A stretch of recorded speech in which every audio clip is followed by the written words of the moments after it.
We've spoken about the concept of Dam L'Ksufa, the Zulasoi, the Tikkun of Dam L'Ksufa, in the number of shurim that I've given you and so on.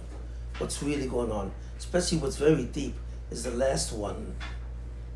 Because, that I've explained, it's not, you can't see God, not because you can't see Him, but the very way we see in general prevents us from seeing us.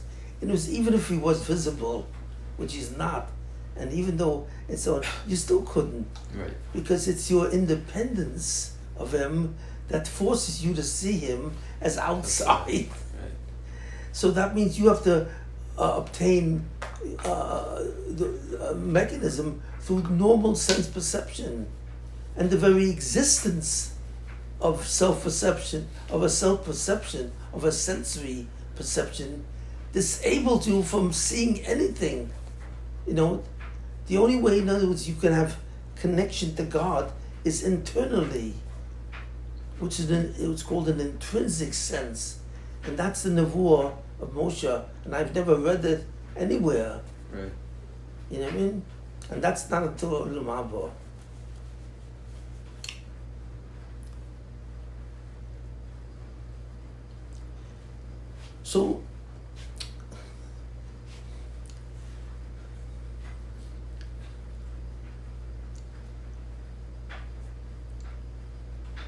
So when you look at Chumash and you see the whole Chumash, the Chumash Torah, what's the central aspect of the story? I mean, what can you see that's common to all the Chumashim as a central theme?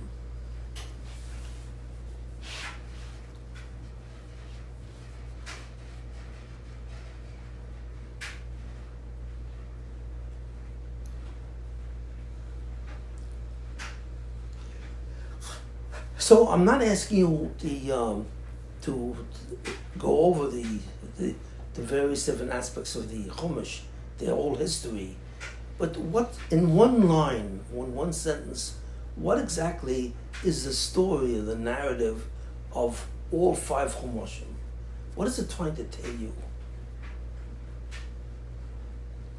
I feel like we've talked about that a little bit. Maybe the status of the Zulasa. The status of the Zulasa, the status in terms of what? In terms of the nun? In terms of the nun, but much more than that. God is telling you what story, in the most general sense, what's the story of the 5 Chumashim?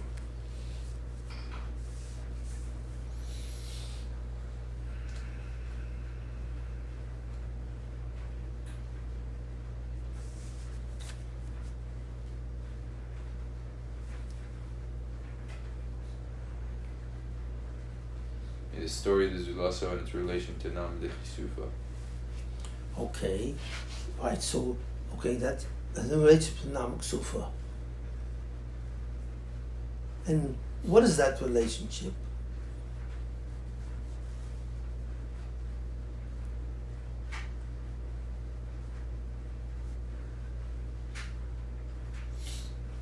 The relationship of how we see God. Through the various stages, you see that. The stages of Mitzrayim, how we getting the Torah, the Midbar, all the different things happening. Har Sinai, the Egel, going backwards. So, in general, the story of the 5, the Chamish Chumash Torah, is what? What is the top things that God is running through all 5 Chumashim?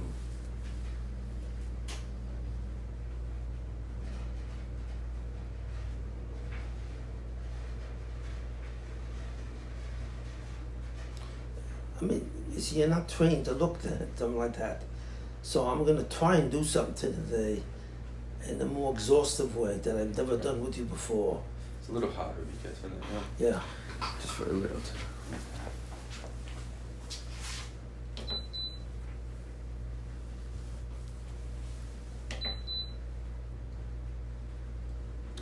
It's that.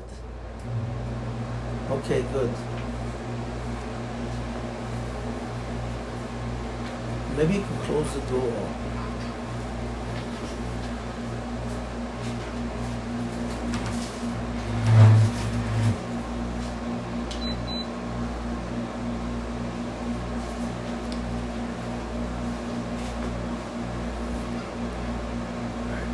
In other words, what I'm trying to do, you see, the main thing about method,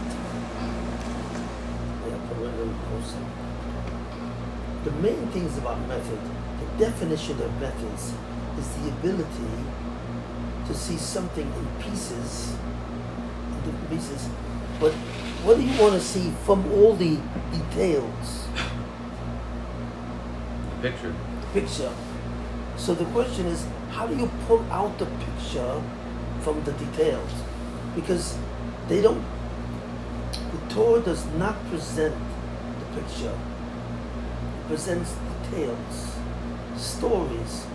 The story from Adam Rishon to Noah, to the Ovis, the Klal Yisrael, Moshe Rabbeinu. And what is the picture? If you were to summarize the picture in one sentence, could you do that? It's not easy, but I wanna help you derive that skill. How do you see the picture? It's the story of the Zulaso from beginning to, I guess, present. I mean, starting with Adam Rishon and the way that the Zulaso changed from Adam to the Minanusha, to having 7 laws, to changing to 613. So it's the transition of the Zulaso, and that's why I said as it relates to Namdi Chisufa, because every time it fails, it changes more, it evolves more. Changes in what way? What's the change about? The change is a way to save them through Rachamim. So he, for example, first was Avram. But it doesn't talk about Rachamim. The Torah does not talk about Chesed, Din, and Rachamim as general concepts. Right. We say that these are the 3 concepts, Chesed, Din, and Rachamim, which is another issue. But what does it talk when it talks about the Zulosoi, and it talks about that? It doesn't even mention Nam Ksufa, but it talks about there's a problem with the Zulosoi, and the Zulosoi is undergoing certain changes that relate to its problem. What are these changes?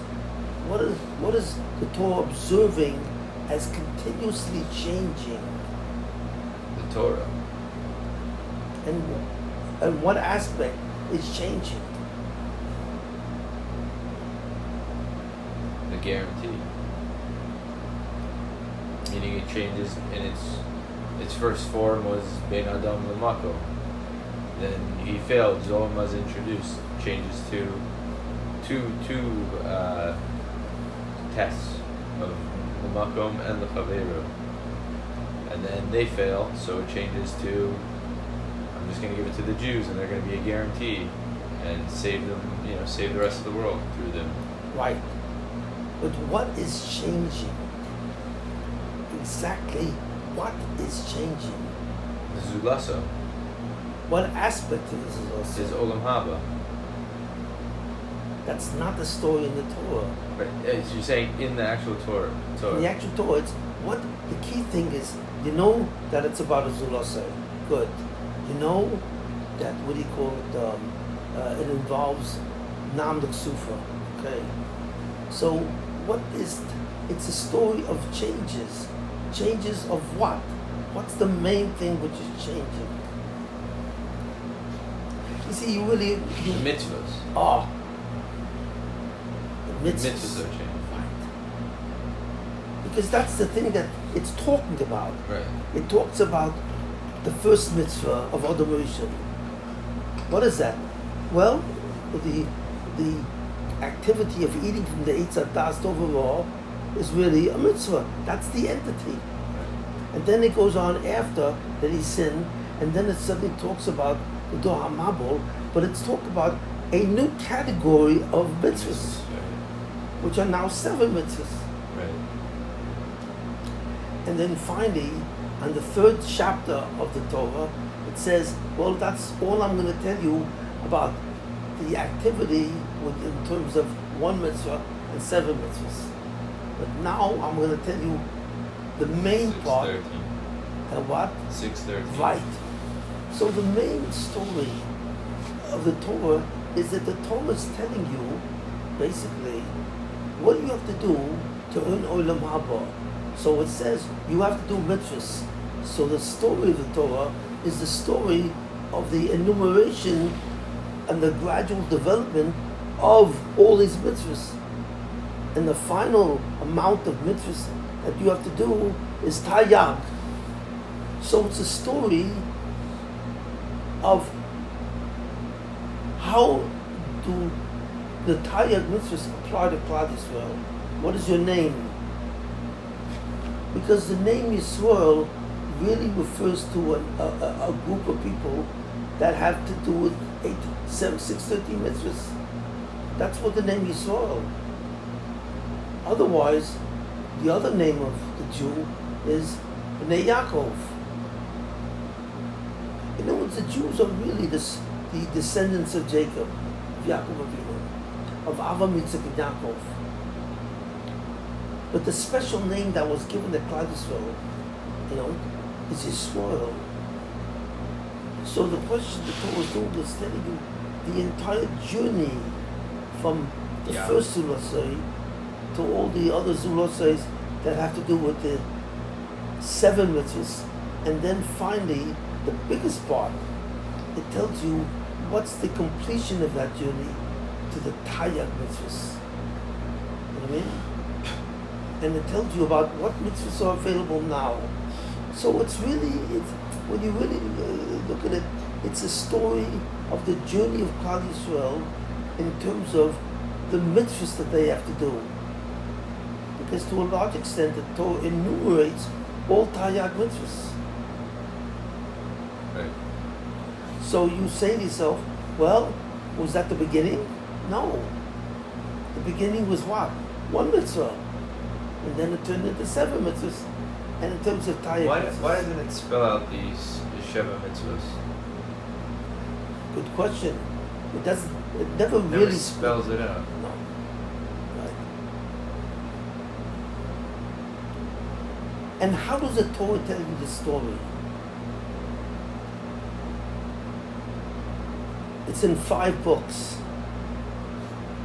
Is that the whole story is in these 5 books? No. It continues. What? It continues. Well, what is it in? If it's not in the 5 books, where is the story? So it goes into Nevi'im, What? goes into Nevi'im, and then Ketuvim. Yes. But even in the 5 books, where is the story of the Torah? In the 5 books? No. That's only part of the story. Yeah. Where is the rest of the story? Oh, in the Torah Shabbat Ben? Or? Right.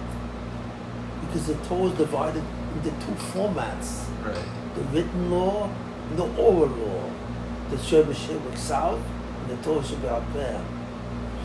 So now you're looking at the whole Torah, the whole picture from beginning to end. What is it talking about? It's talking about the Zulosai and the development of that Zulosai from one person to a whole species, and then finally to a certain ethnic group. See it? And then it enumerates exactly the movement of the Zulosai through the amount of mitzvahs in some way. So therefore, the central entity, there are 3 central entities in the picture. What are the 3? 1, the Zulosai, that there's someone that God derived that He wants to give Olam Haba, although it doesn't really say that. But it's first of all, so the main concept is that you're dealing with the zulosoi. The second concept, that there's a problem with the zulosoi called Namdik Sufa. And the third thing is that that's solved by mitzvahs. Right. And then it goes to tell you the whole development of these mitzvahs. From one, the whole, so really the essence of the Torah is the story of the development of those mitzvahs. You know what I mean? And that's the picture. And that's expressed in the written law, in the Torah Shebetzav, but it's mostly expressed, the fundamental features are expressed in the Torah Shebetzav, but a lot of it is in Torah Sheba'al. Like, for example, the story of Klal Yisrael is mostly in the Midrashim, and the Midrashim as part of the oral law. Because before these were Midrashim, they were never written. Right. That means that the majority of the content of the Torah is the oral law.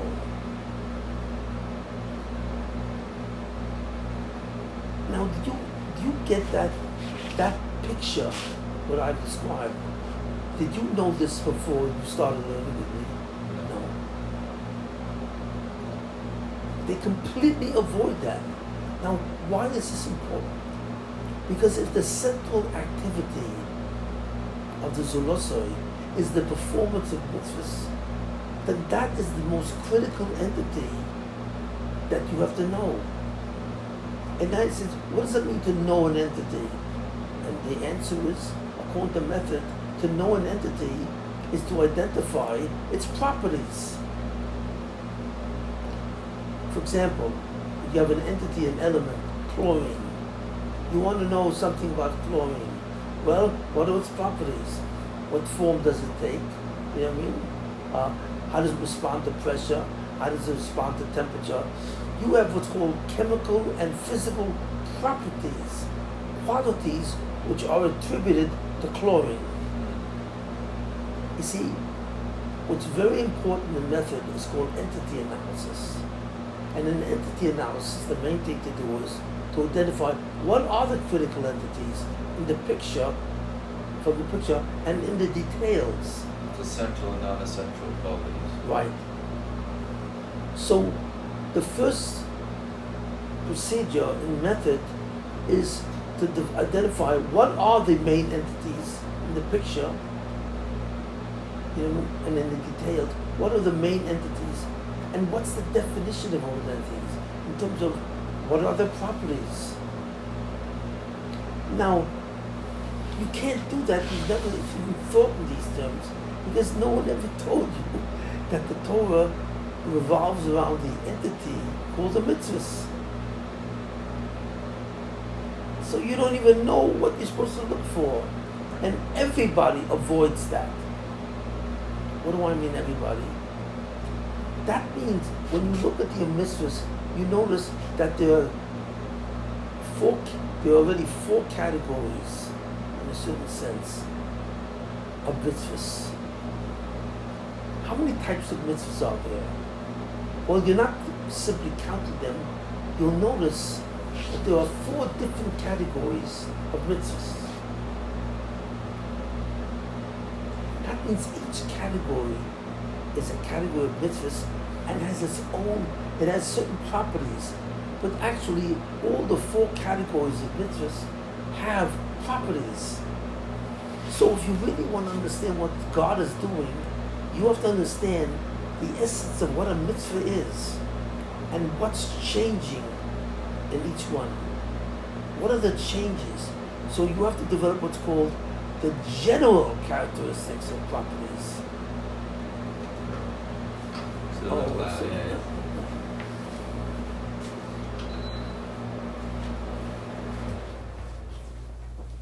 Okay, it's a little cool. Yes, cool. You understand? So when you learn with method, it's very different.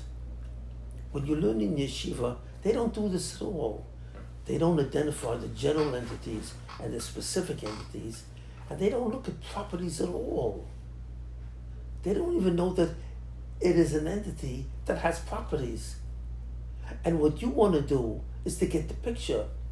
So what you want to do is you eventually understand what is a mitzvah in general. And the properties that define a mitzvah applies to all four variations. Now, I say that based on what all the things we say, that there are four categories of mitzvahs, different categories. Means that they're the same in terms of the general entities, but they're very different when you specifically attribute entities. What would you say would be the four? I knew you were gonna put me in the spot. I knew it was coming.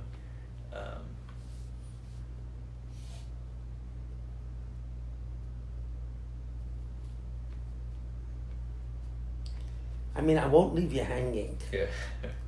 I'm going to help you out when you need the help.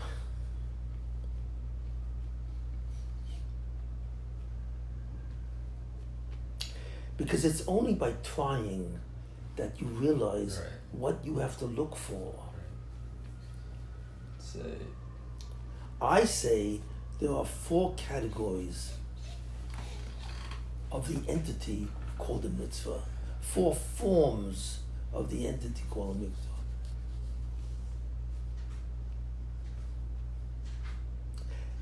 You see, you have to understand what you're doing.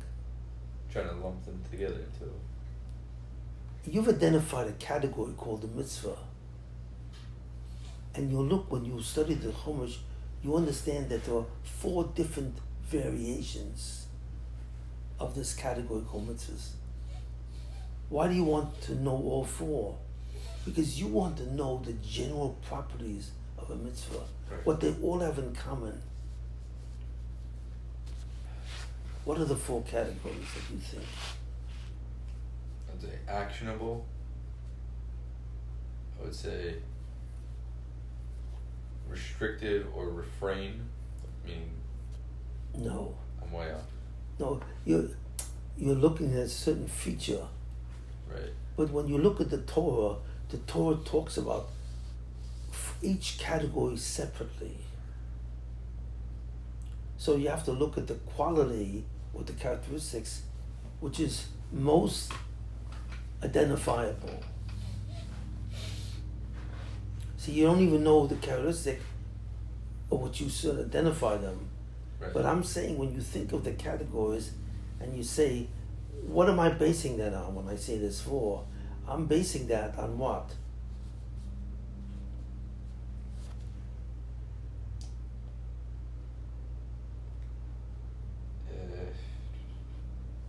I don't even know. I mean, I would.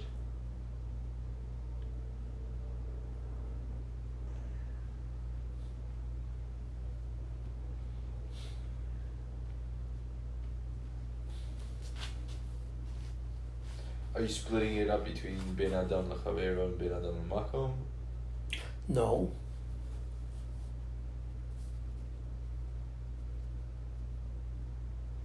Although that's a feature. Right.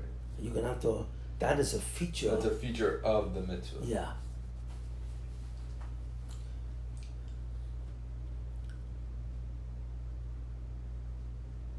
In other words, what define the periods in history of the whole Torah that really refer to the historical development? When I say there are four categories, mitzvahs developed into four different categories that determine the history of that development.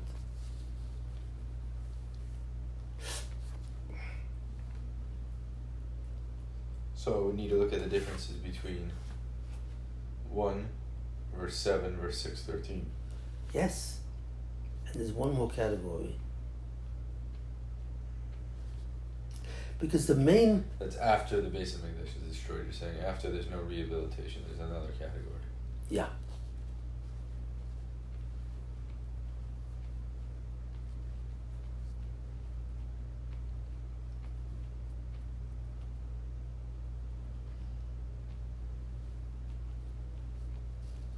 I still not have that. the first category is the one mitzvah of Adam Rishon. Yeah, how would I summarize that? Okay, so Eating. the era of one mitzvah. Right. Then there's the era of 7 mitzvahs. Right. In other words, the Zulosai was completely involved with one mitzvah by Adam Rishon. Right. Koydem Achet. Good. Right. Okay, then you have the next era of all of humanity. Suddenly they appeared humanity, and humanity was told to do 7 mitzvahs. Now you're dealing with a certain category called Zayin mitzvahs. Good. And now you look at the rest of the Torah, not the first 2 parts. Right. You know what I mean? And you see, that's a category of Taryag. Mm-hmm. But there was one more category after that. And that was post-exile. Post-destruction. No. Because post-exile was Taryag mitzvahs. Yeah, but Except not they in won- its full form. Okay, but the chiyuv. So you want to say the category the most there? Where he's not much. No, that's all the Taryag mitzvahs. That simply relates to performance. I mean, after the exile, that you weren't able to do them, but you were still obligated to do them. In other words, the pressure of Taryag mitzvahs was the reality to Masaka Nam de Ksufa. Whether you were allowed to engage in that reality is a story. Has this 4th category come yet, or it's future? No, it's come. You know when?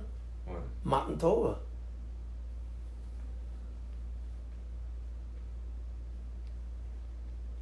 You're saying Matan Torah and then Achar Egel. Is it difference?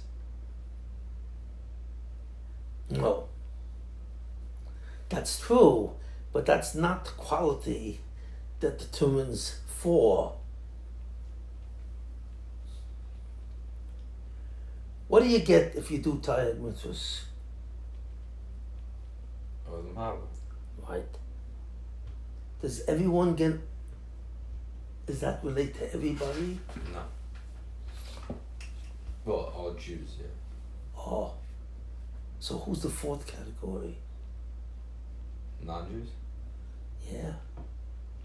They're not, but that they're not covered under Sheva mitzvahs. They are. But we don't know that these 7 mitzvahs that they have to do is equivalent to the 7 mitzvahs that was at the time of the 7 mitzvahs. We don't know. Because we know that there was one distinct difference. That they could affect Tikkun back then. Yeah. What's the main difference between a Jew and a Goy with respect to Olam Haba? One could create and one can reside. Right. That's a major thing. When you create and when you reside. Well, that means that even though it's the same 7 mitzvahs, the 7 mitzvahs of a Goy and the 7 mitzvahs of Nimrod, Right. We're much 7? different. Well, it's the same mitzvahs. But it's different But effects. something must have changed in the mitzvahs themselves, which could no longer produce the original. So the 7 which are produced by the Goyim are not really equivalent to the 7 mitzvahs before Matan Torah or the Taryag. Even though the number 7, they both had the number 7, but something changed because it resulted in a completely different outcome. This is lesser changed. We don't know what changed, but we noticed it was a radical change. I'm saying the Zulas is split. He split into Yisrael and Goy. At Matan Torah. Yeah, but but that's based on what split? The 7 mitzvahs of Noach and the 7 mitzvahs of a Goy. Are they exactly equal? Well, no. No, because they result in totally different outcomes. Right. So you have to say that the Goy, the 7 mitzvahs of a Goy, is a new category of mitzvahs, even though it's the same 7. But since you see a tremendous difference in the result, the consequence, you have to say, wait a minute, it can be identical to the 7 of Noach. Right. How did that change? Well, That you have to figure out. But I'm just saying, just to notice that. In other words, what you're doing now is you're identifying the entity of mitzvahs, and you're saying, well, what's the variation of the within the entity? So you say the one that seems to be most obvious according to Torah is the number of mitzvahs. So you know Adam Rishon, one mitzvah. Noach, I'll summarize Noach and all the Doros, 7 mitzvahs. Klal Yisrael, Tayag mitzvahs. Wait a minute. But not everyone went into the category of Tayag mitzvahs. The Goyim retained the category of 7 mitzvahs. Well, you would think. But did it have the same effect? No. No. So you cannot say, you notice that there's a difference between 7 here and 7 there. What is the difference? We don't know. But we have to understand that this tells you, do not equalize them as the same category. In what way are they different? Or in the outcome. One constructs Olam Haba, and one, you have permission, you got a ticket to the theater to go in to listen to the movie, you know. But you cannot make the movie. Right. In the category of Taryag mitzvahs, with the category, you produce, you direct the movie, you have the cast. It's the production of the whole movie itself. Whereas the 7 mitzvahs by a goy is no production at all. It's just buying a ticket, getting a seat, and watching the movie. So something must have happened. What happened? We don't know. Why? Because the answer to that question can only come after you first identify all the features and the characteristics of the mitzvahs, all of them. You see what you're doing? You're looking at all examples of the entity. And you're saying, well, it seems to be the entity seems to have 4 different forms. 1, 7, 6, 13, and 7. I mean, a new 7, a different type of 7. And is there anything else? No. What about all those generations that couldn't do the Tayag mitzvahs? Are they another thing? No, because that means that they were still chayav.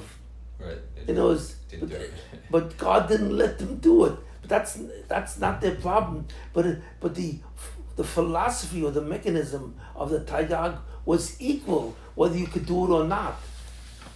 So it's not a true separate category, but the category of Goyim is separate. For example, in Kabbalah they study the mitzvahs and which spheres are related to the mitzvahs. Right. You know? But they never, you know what they never do? At least I've never seen. What spheres are connected to the 7 mitzvahs of a goy? They know the spheres, how it relates to the tikkun and namak sufa of a Jew. But what about the tikkun and namak sufa of a goy? Do they relate to all 10? Or they don't? No one ever talks about that. But that's a huge category. You have goyim. You have billions of goyim that are related to the spheres, the interaction of the spheres amongst themselves. That is not even discussed in Kabbalah. Kabbalah only talks about the Tayag mitzvahs and the Jew. What happened to most of mankind? Do they have 10 spheres? Or they have 1 or 5? What's the Kabbalah of Goyim? You notice that?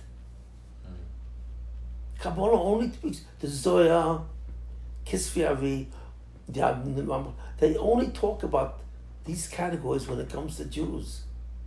And the rest of mankind is written out of the Kabbalah. But you wonder, are they exceptional?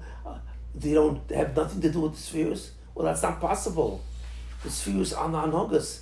There must be something about the 10 spheres that relate to the hanogas, even about Goyim. But what's the difference? Nothing is mentioned. You see what I'm saying? You know, the concept of method is thoroughness. Well, maybe they can only relate to the Zeir Anpin because they're Zion. It's so they have no ability to get keter. Yeah. Because they can't be a baal of their own olam But you see, your job with method is to find out exactly the answer to that question. You know, it's like a scientist who studies mechanics and is concerned with motion and how do you produce motion. That's called mechanics. You know, that's called motion. But it has nothing to do with electricity. Right. Or it has nothing to do with nuclear fission, the nuclear atom. How can you have a physicist who doesn't know anything about electricity or the other optics, acoustics? You know, there are many different forms of energy. And a physicist has to know all of these categories because he wants to understand the union of all phenomena in the Bria. So you can't leave out the whole category of phenomena and exclude them from investigation. Because you're after understanding what are the general principles of all existence. Well, if you're a physicist, you want to know mechanics, heat, light, atomic energy, nuclear energy, which is the energy which is derived from particles. In other words, there are different forms of energy. But if you're a physicist, you want to understand the rules of all of them. And then finally, how they all come together into one sum up picture. That's what a chacham does. You see, so what you're doing is not done at all in the whole Torah world.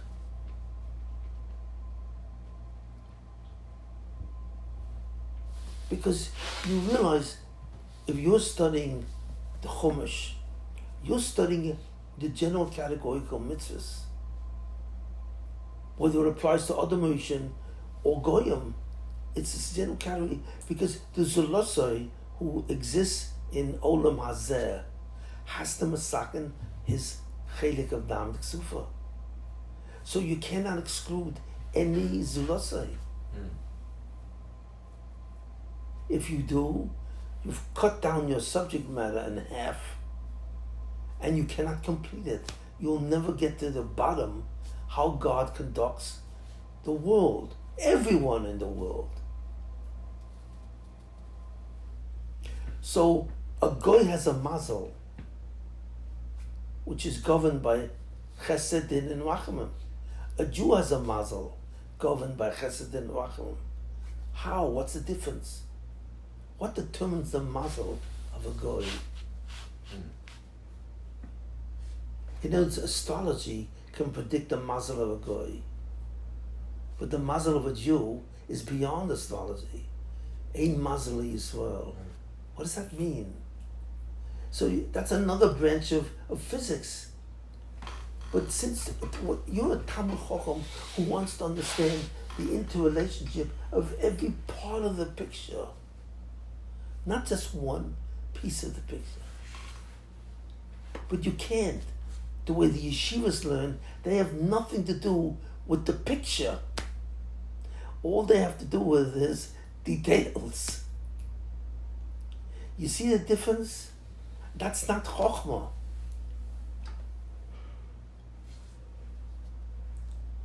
You mean?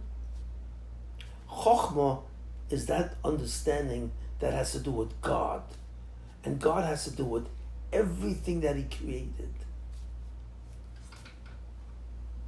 So that we're doing that. Because we've included the whole category of mitzvahs. So we see, how can we divide the category of the variation mitzvahs? Well, I see 4 variations. That's it. So I now understand that 1, 7, 16, and there's 7 of a goy. These are 4. Okay. You identify your entity and all the variations of the entity. Now, you've done good. These are the elements of the picture. You see what I'm saying? And it's not that you weren't able to. You were able to identify the elements of the picture, but you were never taught that this is necessary. So the next question, what do you want to know next? You see it. Now, how do we identify properties? We now know that you want to understand the properties of what? Of the whole tikkun of Dam Ksufa. And then you will see how it differs with different zulosois. We want a total picture. Right. Now, let's look at the properties. What do I mean by properties of a mitzvah? First of all, what is a mitzvah? What is the general definition of a mitzvah? In other words, what you do at any point in time, you throw out hypotheticals. Right. Because right now you only know a certain amount of information. So you make an attempt to understand, well, at this point, what's the definition of a mitzvah? Which will change over time. Because you have to have some knowledge of the entity. So you want to define the entity of a mitzvah in all four categories. That applies to all four categories. So you're saying in each stage, identify what a mitzvah is in each different stage? At the first stage, you identify the general definition to your best of your ability. But it's a definition which is applied to all four categories. Is thought an action? What's that? Is just a general question. Is thought considered an action? Yes.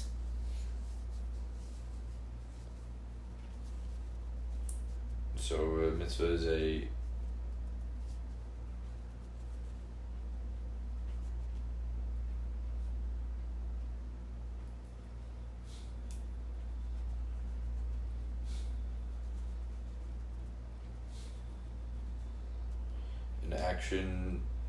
an action commanded by God, or an action that someone needs to do that's been commanded by God. Okay, it's an action commanded by God, which results in what? Which results in a testament to God's oneness. Okay, that's what the mitzvah. Okay. You see God's where I'm going? oneness. Yes. But what's the most important feature of a mitzvah?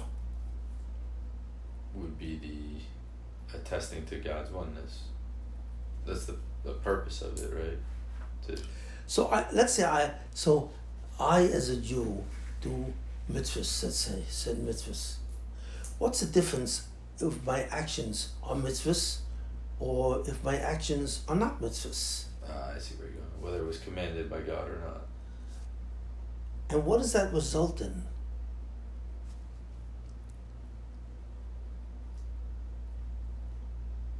In what sense? Like, if they're commanded by God, so what's the difference in the outcome? one affects tikkun of Namadich Yisufa and one doesn't necessarily. Good. One affects the tikkun of Namak Sufa and one doesn't. So only if a mitzvah refers to actions which can affect Namak Sufa are mitzvahs. Right. So what is that essentially saying? You're saying something very important what a mitzvah is. It's kind of another way to say it. What they are tikkunic actions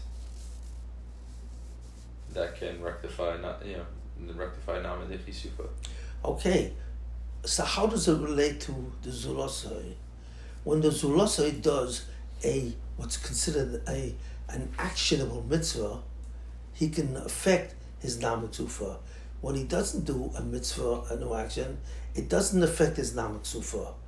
So what is that saying about the Zulosai? That he has he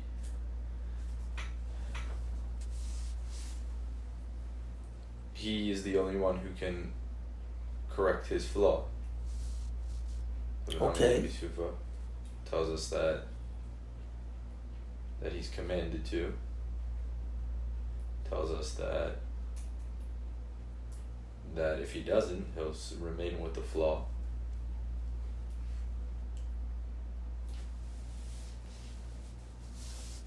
And missing the kicker.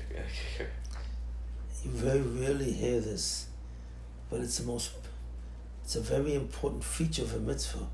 What is a mitzvah? It affects your namlik sufa, true. What does that mean? It determines whether you could get into Olam Haba or not. Or Yes. or your level within Olam Haba. Yes, it determines.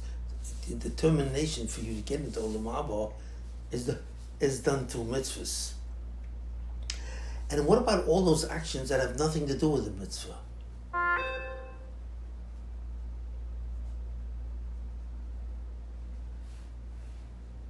Free will. Oh, Free will. what are you saying? That the Zulasa only has free will when it comes to with respect to mitzvahs, but aside from that, there is no free will. Do you realize how powerful that statement is? Yeah.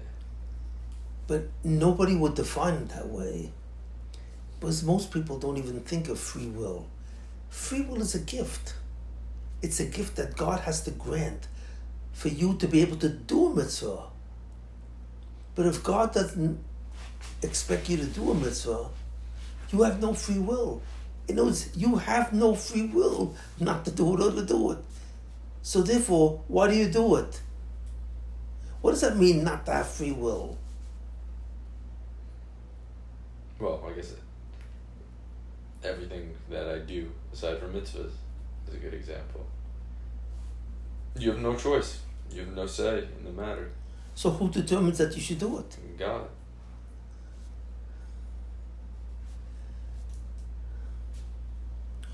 You're saying something very powerful. That God only allows you to interact with the mitzvah, you see, but you don't have the ability to interact with any other type of action. In other words, why do you do all other actions? Because God tells you. That's called the hashpah milamata. There's two hashpahs. There's hashpahs milamata, from you, lamala. That's free will. Because you're the one who starts. And the outcome is the thing. And then there's also actions, which is the hashpah milamayla lamata. And those actions have nothing to do with free will. Because you don't start those actions. God starts the action. So you've defined, you see, what you've done now is you've defined the actual outcome of what that is. You see, most people think you got to do mitzvahs, but what about the rest of your behavior? Well, you're doing it in the way you want, but it doesn't have an effect. No, it's not that it doesn't have an effect.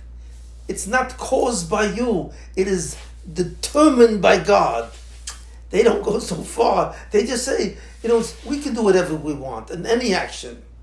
You have free will. You have free will in everything in life, but the only ones which count with respect to Olam Haba is the ones that God says, when you do this, it moves Olam Haba. Right. That's not what it says. That's not a mitzvah. You have not defined it. Because if you don't understand that a mitzvah tells you the direction of the hashpah, it tells you the spiritual energy. Is it coming to you or is it coming from you? So that's suddenly you realize what the energetic activity of a mitzvah is. You defined it at its core. If I do something which is not a mitzvah, then the desire to do that act has nothing to do with free will. In other words, I'm not doing it because I want to do it. I'm doing it because I have to do it. Have to do it. And I can't even tell the difference. Do I know? No. God does not allow you to know when you have to do it or you want to do it. So when I think I'm ordering at a restaurant, I am not ordering. Well, that depends. If you go into a tray for a restaurant. Well, yeah, okay. So it could involve a mitzvah. Right. It depends on, if you order fish, tray for fish, or 24/7. I mean, it does. But I meant assuming a kosher restaurant. Right. All right. If you're in a kosher restaurant, does it make a difference You're if not you order brisket or you order tongue sandwich?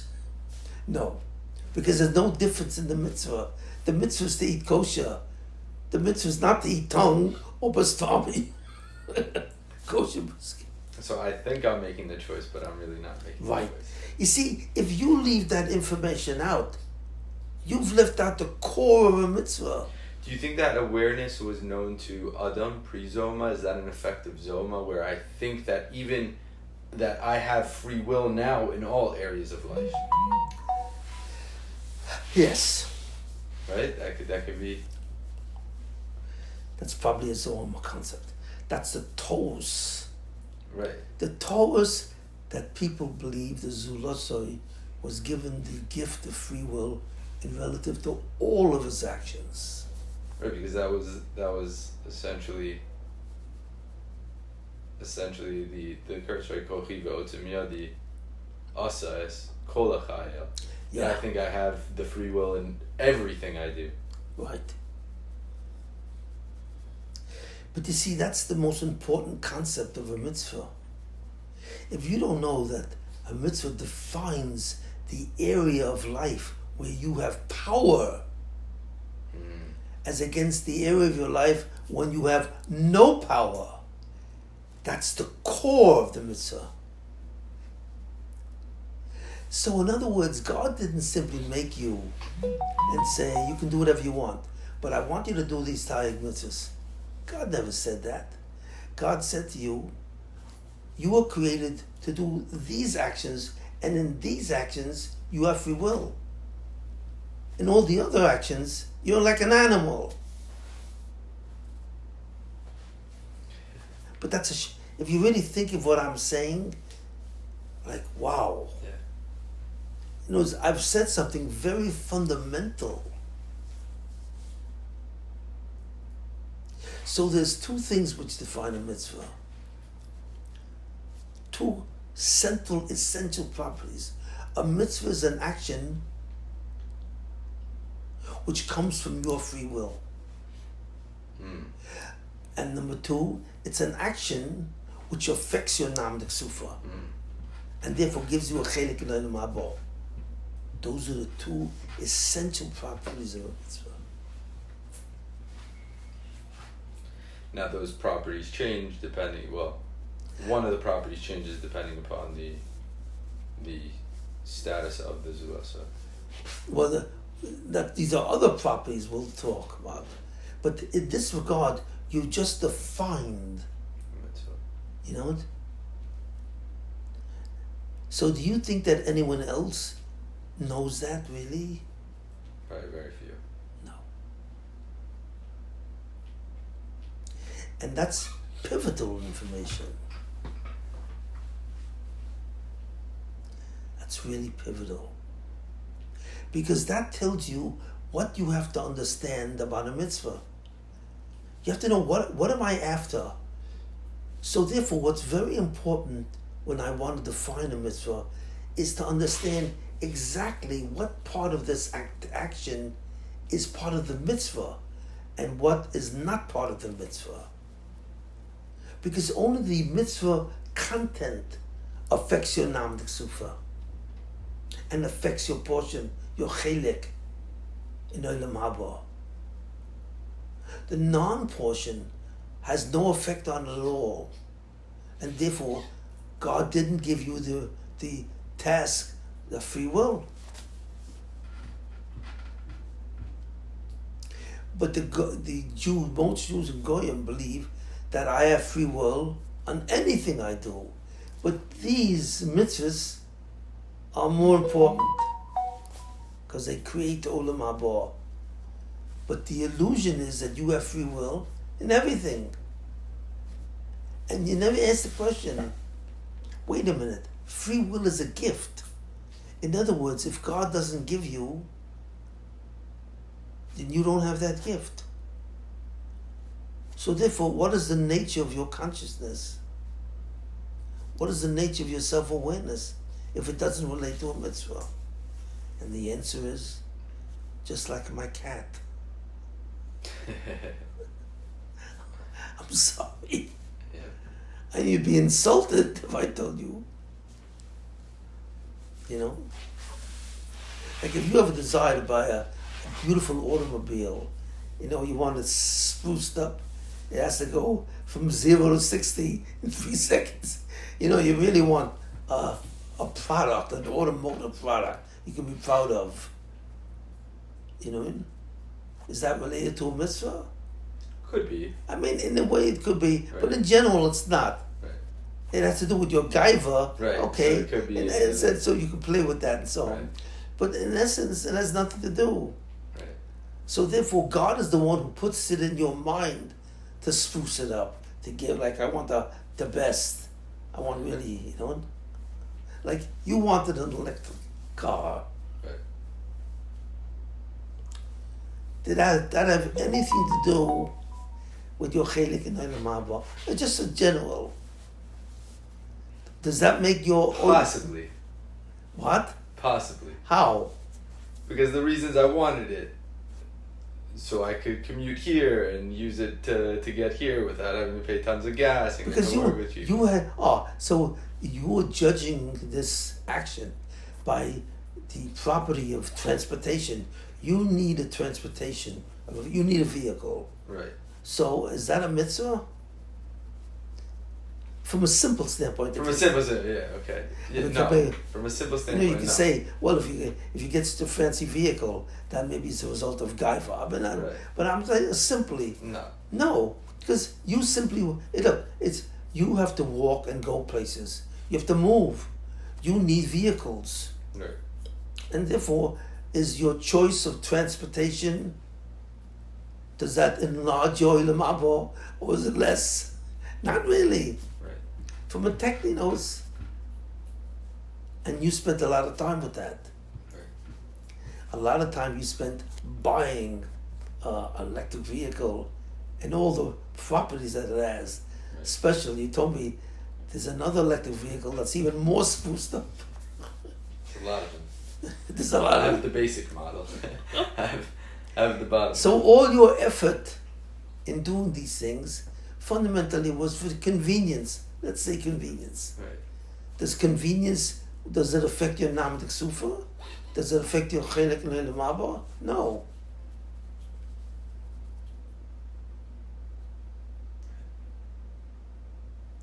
So therefore you would think about it. As a businessman, you'd have to say to yourself, I only want to do things which will give me profit. Right. And I will not spend time working something that, so for example, in your office, I don't know, but will you determine or research the kind of paintings you will put on your office walls? No, because it has nothing to do with profit. Right. But let's say you spend days working on that, buying art supplies or going to certain stores, art stores, to choose and so on and so forth. Inshallah, I hope to have the money where that I could do that. But technically speaking, Has nothing to do with. nothing.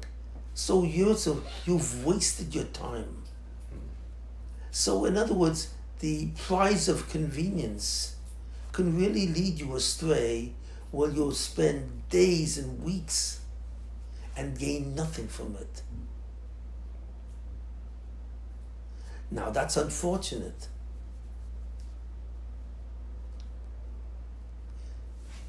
So where would that be a mitzvah?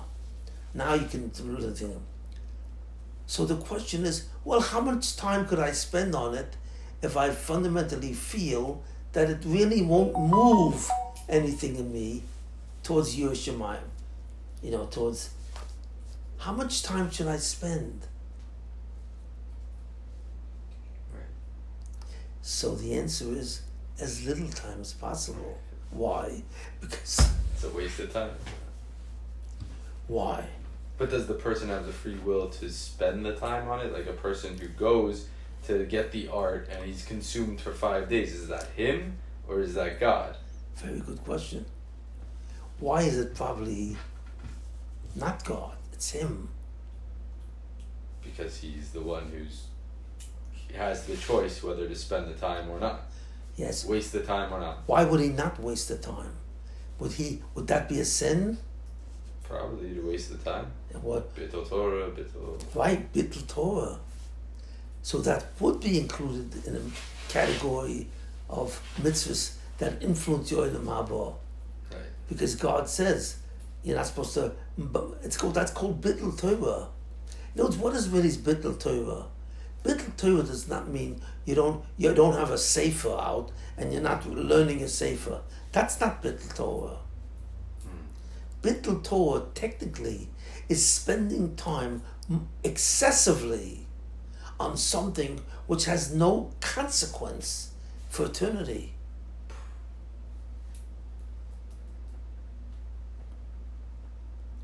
Doesn't that sound good? Sounds really good. It also sounds very scary. All the fishing videos I watch, other things. But you see, now suddenly these questions and the parameters that have to affect these questions are known to you. Now you understand what it means, Bittul Torah. So God is not telling you what to do, only in a general sense. That since Olam Habzer is about earning Olam, is about Misaken Nam L'Ksufa, so you can acquire Olam Haba, suddenly the mitzvah of Bittul Torah comes into play. So it does affect it. So suddenly it is part of your free will. Right. So therefore, a tzaddik doesn't care about any material stuff or. So that's the point. A real tzaddik, like they say, like the Ribnitzer.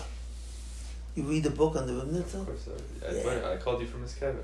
Oh yeah. So what do you see about the Ribnitzer? He wasn't living in this world. He didn't care for this world.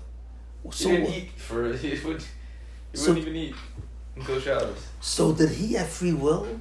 Yes. A lot of it. A lot of it. But he was almost a perfectionist. Anything that would be useless or wouldn't be involved with Chesed or Torah or Asiyas and Mitzvahs, he would generally say, I avoid these things. You know what I mean? And that would indicate exactly how he runs his life. So that was the guiding principle in a man like the Ribnitzer. Only do that which has results from my free will. And then he sought to, so what does that? So he was a Talmid Chacham, but that's what the tzaddik is. It's fundamentally, what is a tzaddik? A tzaddik is nothing more than what? A lover. No, I'm not talking about how a tzaddik feels. This will be different. This is, and I will give it a different. Right. You know what a tzaddik is? A tzaddik is a true businessman. That's what he is. He's also a lover, but we're not talking about his ability to be a dovek.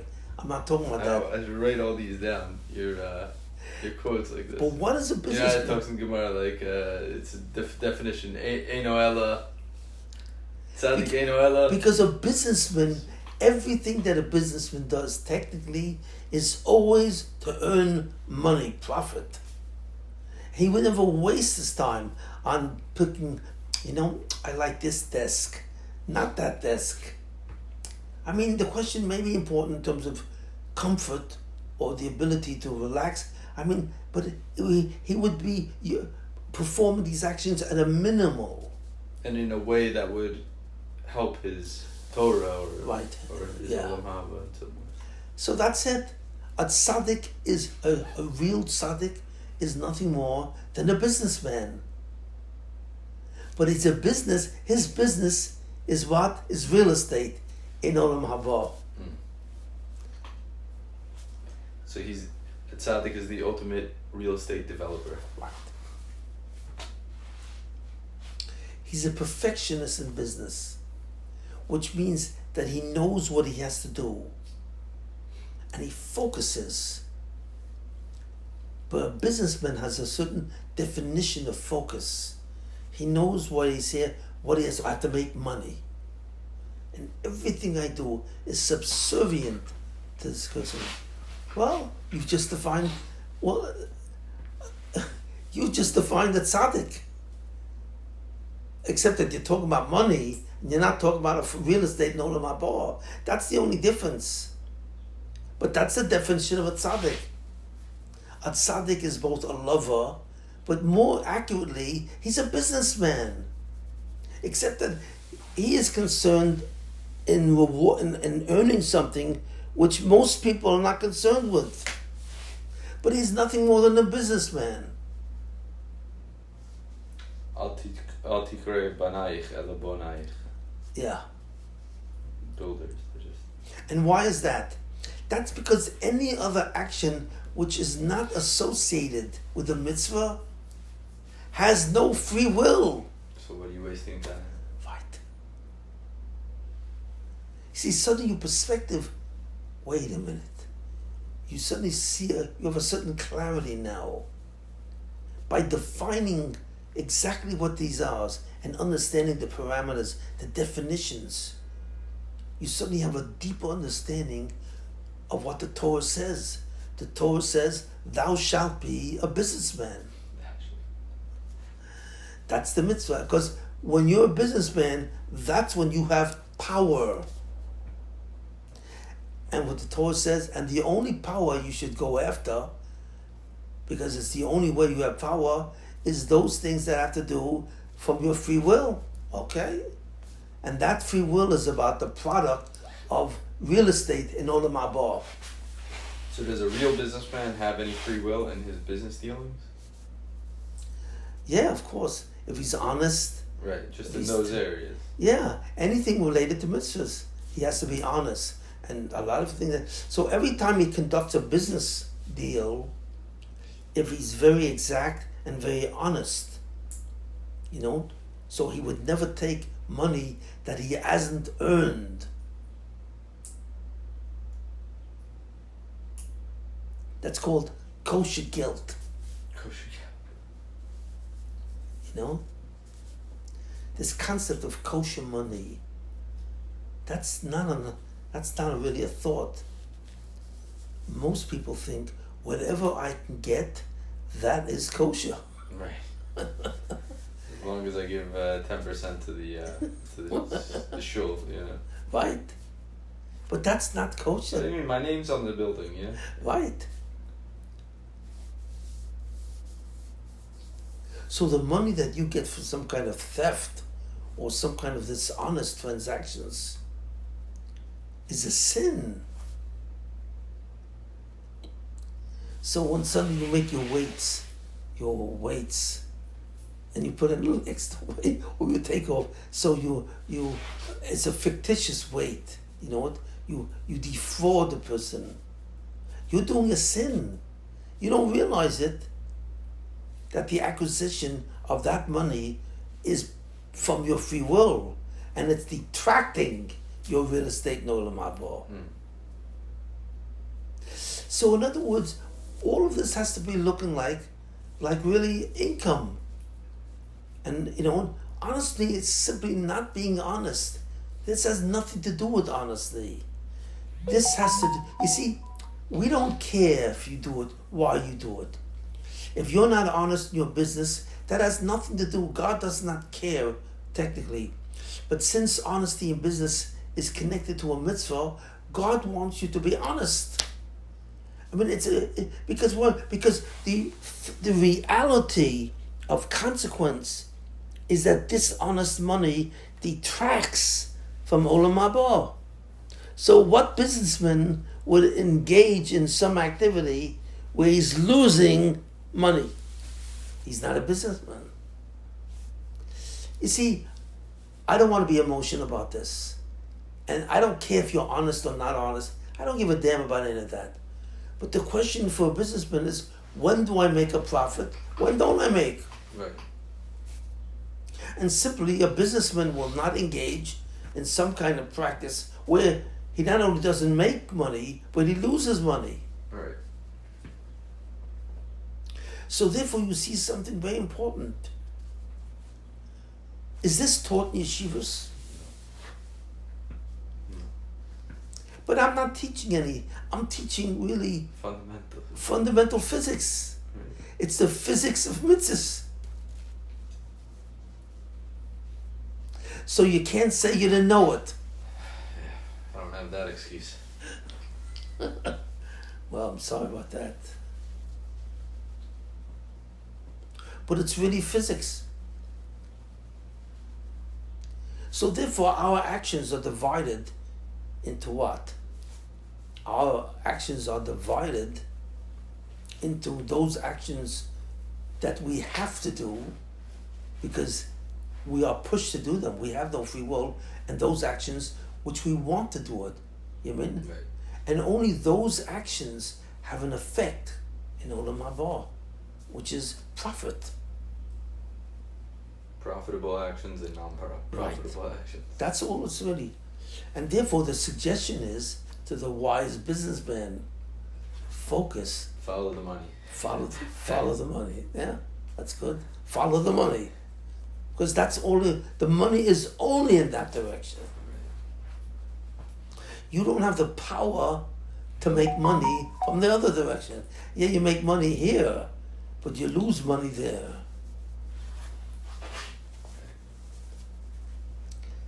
So it becomes like a computerized, Right. you know? It's a system. It's a system of rules and regulations, which all science is, rules and regulations.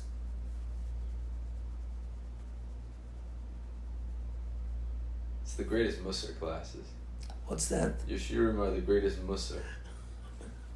Because now a person understands. They don't just hear, be honest, be, do this, Yeah, because most now of you understand the mechanisms and why and how it works and the system works. So, that makes sense. Why would I want to do something? you see, this is something. That's why a lot of people will say, you when you do mitzvahs, you have moral clarity. I don't give a damn about moral clarity. You know what I mean? Because you gotta be a nice guy. Right. You gotta give. It's nothing to do with being nice, being courteous. It has nothing to do with the bottom line. What it has to do with getting something done. Right. Period. Right. And that's what you have to choose for the rest of your life. You know what I mean? And in a certain way, I don't really want to know this. I'd rather you tell me I have to be a nice guy. Right. I have to be a kid. I have to make a Kiddush Hashem. No, you don't have to make a Kiddush Hashem.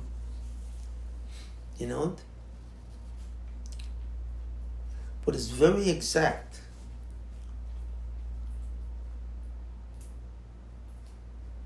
So, where do we come in into the analysis? We've now defined the essence of a mitzvah in its definition. And the essence of a mitzvah is characterized by two properties.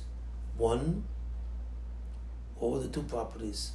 One is free will, actions that allow for free will. And the second aspect is that it can, the effects of the action will rectify nama de chisupa. Yes, but to put it even better, if something is a mitzvah, you have power. Mm. If something is not a mitzvah, you have nothing. Mm. Right. That's really been denuded. And the second thing is, your power that you have, if done properly, Can rectify. is eternal. Mm. Mm. No, Yeah. because you're building your chelik in Olam Haba. Right. That's eternity. Right. It's heavy. So now that we've defined the ultimate scheme, so let's say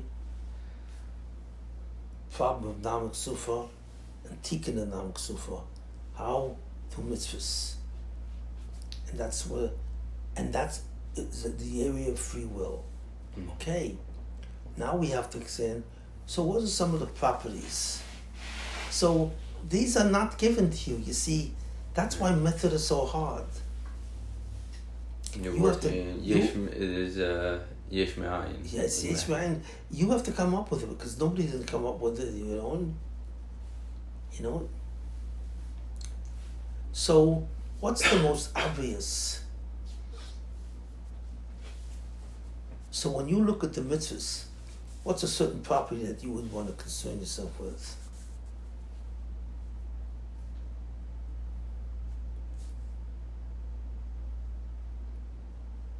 Performance?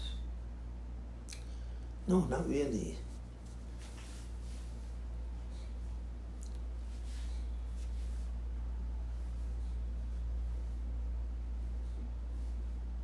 If I'm just looking at mitzvahs generally, you're saying? You're looking at mitzvahs generally, and what do you want to know about mitzvahs? That really starts the equation.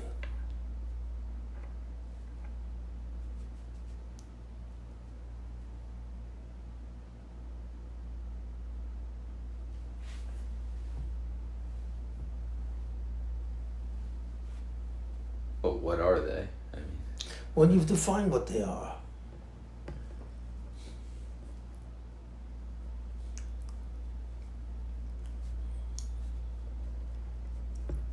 I'm not sure. Adam Rishon had one mitzvah. Right. Where did he get that from? How does he know that mitzvah? What's the source? That's the property. Where does it come from? How do you know that something is a mitzvah or not? Well, God told him. How did Klal Yisrael know about the Torah? God told him. Is it the same? In other words, when you look at the concept of source, you have to ask yourself each question, what is the source of one mitzvah to Adam? What is the source of 7 mitzvahs to mankind? What is the source of Tayyag mitzvahs? In other words, the source changes. Are all the sources the same? Right. No. No. Some are defined really in Torah Sheba'al Peh, as opposed to just, or expanded. I'm not concerned where it's defined. That's another property. Where is it written? Or how is it told? But what's the source? What's the authority of the source? So God told them. So does that mean that Adam Rishon knew about the mitzvah of Lo Yisachar Min Ha'etz, like Moshe Rabbeinu knew about the Tayyag mitzvahs? Because you have to examine the concept of source as it applies to the 4 categories. Yeah. How do you know? How do you know this? It says in Torah. What? Because God said? But that's... so God talking to Adam Rishon, was that the same as God talking to Moshe Rabbeinu? I would assume it was different method, but So wouldn't you want to know what the difference in those methods were? I guess, yeah. Wouldn't that be very important? Well, why would it be so important? Because As long- that's as the long as only we know it came area... from God. Yeah. No, I'm saying as long as we know it came from God, what does it matter Well, what delivery but method? how was it delivered? Was it Nevuah? Was Adam Rishon the greatest Navi of all? It says, Navi Moshe. No, but I would assume that Adam Rishon was the greatest Navi of all. I would have too, but I don't know. Torah says that Moshe was. How do you know that it was a different source? God speaking to Adam was different than God speaking to Moshe Rabbeinu.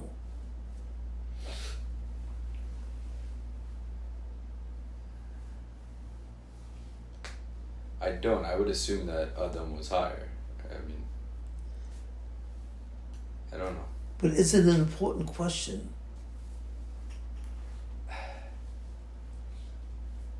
Will you consider your knowledge complete if you haven't answered that question at all? Why do you need to know why or the difference between Well, them? that's my question to you. Why do I have to know why and the difference? What does that tell me? Because you have to know the different levels of communication between God and man. Right. And that's part of the phenomena of a mitzvah. Like I told you, what I think is the difference between the nevuah of Moshe and the nevuah of the other ones. Right. And that explained that. So that told you why Moshe's nevuah was more legitimate than the other neviim. It actually provided the information.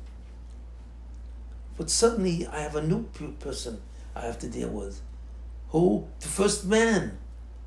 God says to him, well, was he in the Tardema? No.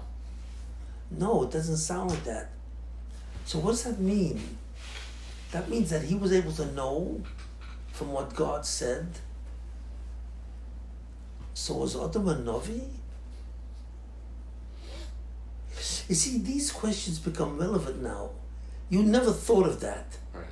You never would have thought, how did God get this to Adam Rishon? Whoever thinks of that. But that's extremely important. Because what was Adam Rishon's connection to God? You know, when he was the point of one mitzvah. You know that Adam Rishon was the greatest person ever made. Right. And how do you know that? Because they sang Shir at him. Okay. They sang Shir to him. Not only that, he was connected to all of Olam Haba. Right, it was just one Olam Haba. He was the only Baal Bechira, and that Lo Yisroch Ha'etz was the only action that he had, which was free will. Right. So he was connected to all of Olam Haba. Wow. Where Moshe Rabbeinu was simply a thought in Adam Rishon's mind.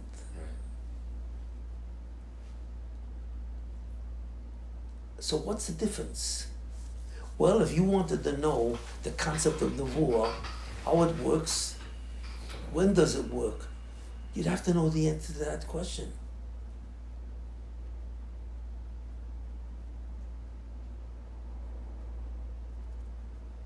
Right. And it's a big problem. You see, there's one thing that blocks you, puts you in trouble, to even think about the source of Adam and the source of Moshe Rabbeinu. And what would be that factor that suddenly you would have to take into account?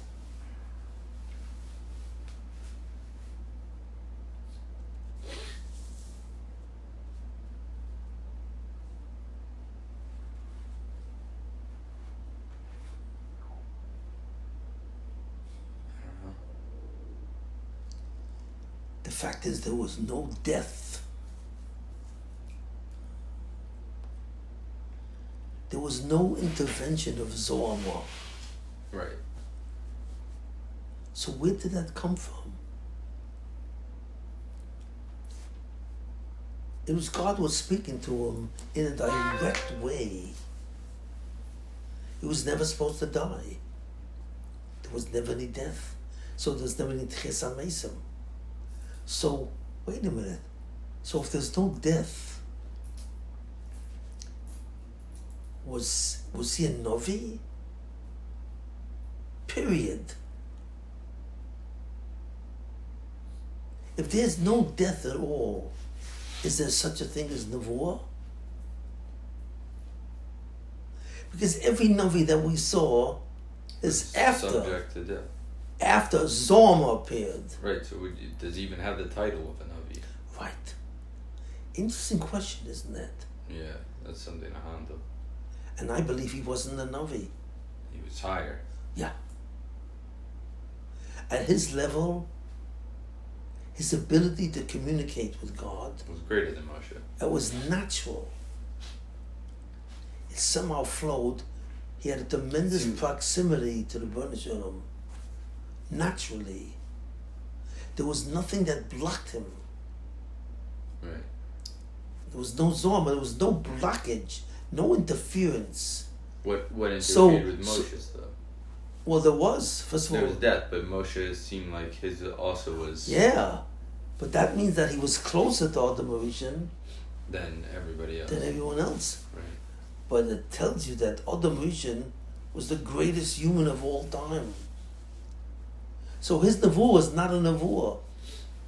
It wasn't like he had to see something. It was like a consciousness. It was a consciousness itself. After the Chet of Adam Rishon, consciousness was affected. Mm. So now you have to die. You separate, in a certain sense, from your neshama and guf. So therefore, you have to see something from afar. Mm. So Moshe didn't have to see it from far, so he was closer. But sorry. So, well, I guess not. No, that would make sense. Because it says what Moshe stood in Bria and looked into Atzilus. well, whatever it was, I mean, you want to talk about the Alomus?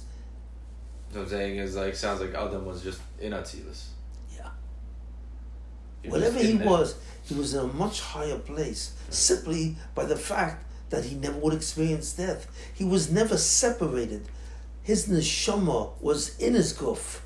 It was the guf and the neshama were equal. Mm. There was no ascendancy of the guf because of the chet. There was no chet. So it was exactly equal. Okay, just text my wife. Yeah.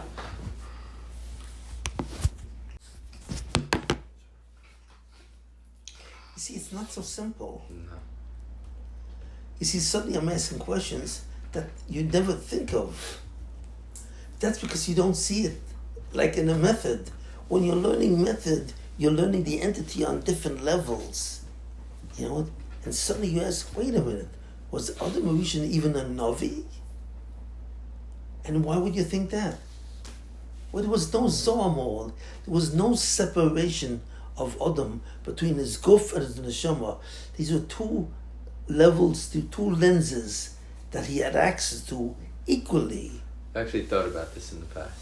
I've had this. I've always thought, like, what was the difference between Adam's nevuah? Because I always hear Eino Navi Kmo She'ov. But Yeah, there was never a Navi like Moshe Rabbeinu, who happened to be a Navi, which died. right, Even though the manner of his death was unusual, he died. right, You know? yeah. And Adam Rishon never died. I mean, he wasn't supposed to die. Yeah, prior code. So Adam Rishon, so he didn't come from Nevuah.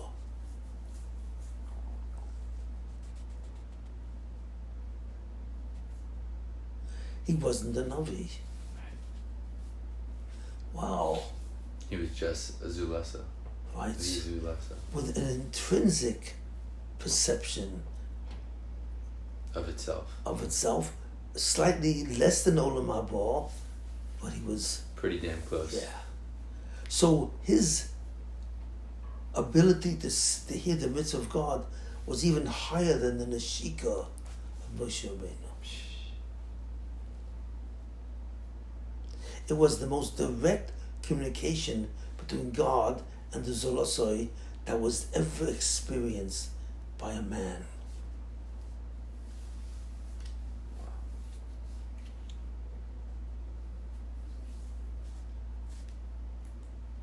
It puts it in a whole different category. Yeah. You know what I mean? But you see, you have to continue. Because this question of shirish or source has to be asked On every mitzvah. on every category. On every category. Right. And then suddenly you begin to understand what spiritual communication is. How the neshama and guf interacts in each of the categories. So you're getting a clear idea. So the question is, does that depend on the mitzvahs? In other words, Moshe Rabbeinu had to be, to receive the Torah, to receive the mitzvahs that Adam received, he had to be in a higher category than Nevuah. Because Nevuah's Moshe Rabbeinu is qualitatively different than the Nevuah of everyone else. Qualitatively, it's a different category. Where Adam was at top. He was out of the phenomena called Nevuah.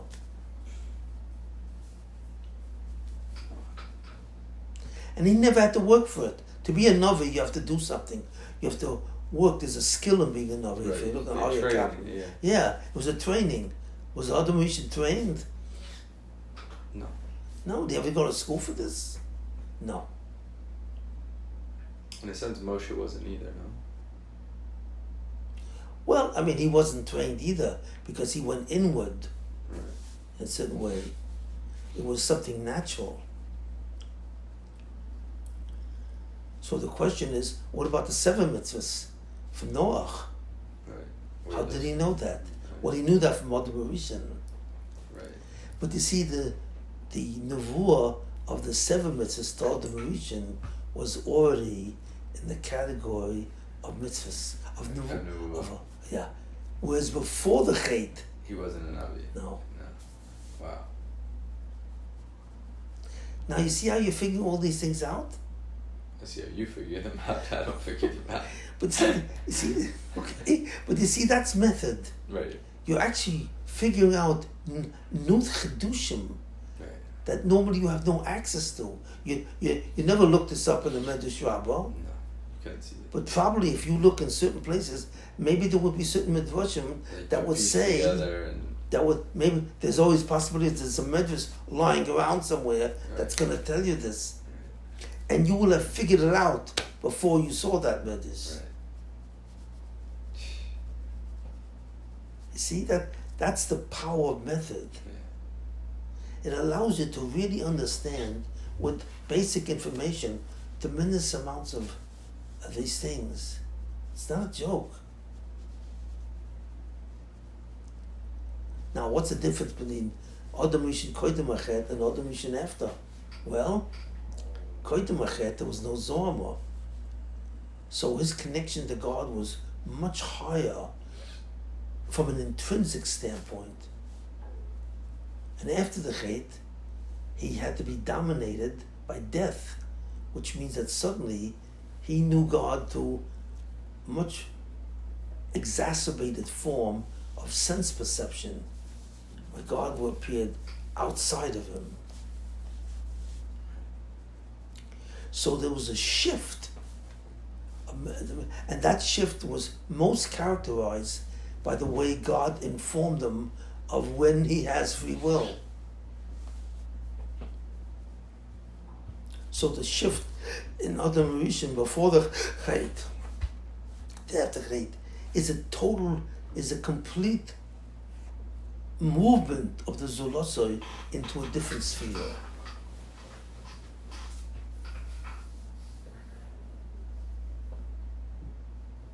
This is pretty good stuff. So I mean, it's shocking that we've been figuring this out. Right. And where's my book? You know, just think about it. Right. So what we have to do is attempt to identify all the properties Right. of mitzvahs. Okay. And I have 11 of them. So next week we'll do it? Yeah, we'll continue this. Because this affords me the ability to work with you on method. Right. You know what I mean? I like it. So I can teach you how I do this. It doesn't become like some kind of magic or something. Right. I'm doing it with a certain methodology.